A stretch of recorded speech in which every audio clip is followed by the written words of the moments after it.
So I remember hearing that your father, Joseph, owned a printing press in Right. Seattle. Can you talk a Yes. little bit about that? Yeah. He basically what I think happened is that he was schooled in a German school in Istanbul and he learned a trade. And what Professor Booth had said, I took a class from him in 2013 when he was at the UW the first time. And he was saying that the beauty of these Allianz type schools is that they provided a trade in addition to an education. So he might have learned, I'm pretty sure he learned the trade of printing in this German school.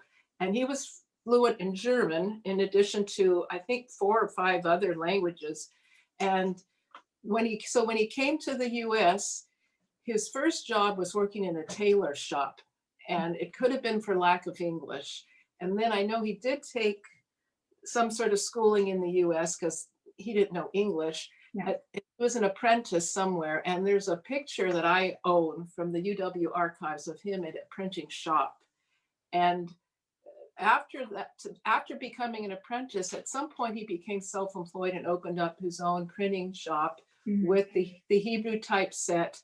And the beauty of that was that he had a very strong position in the community. He was in demand. So he did a lot of printing for people in the community when they needed something in Hebrew or Yiddish or English.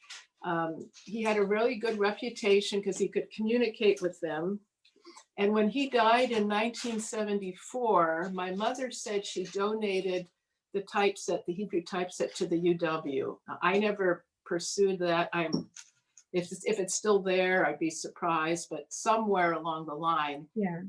he sold the business in 65 to a Gentile who couldn't do any Judaic printing at that point. So he had no use of it. And then he must have held on to it because, like I said, in 74, or maybe my mother already had it. In 74, she got rid of it. Yeah. Yeah. So he did a lot of printing for the synagogues, and there are some plaques in some of the Sephardic maksurs that have. He did a plaque in memory of his father, and the special prayer that's done around Rosh Hashanah time. This reading rather, he did that, and that appears in some of the older Sephardic books that have Yeah. probably been replaced by now.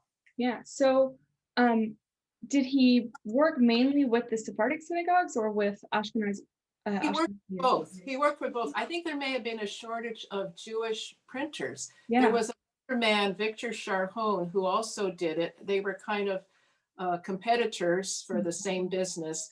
But my father also did printing for non-Jews. So he had the whole gamut. And in fact, every year, at the end of the year, he would send a present out to all his customers, and we got the pleasure of wrapping them and sending the card out.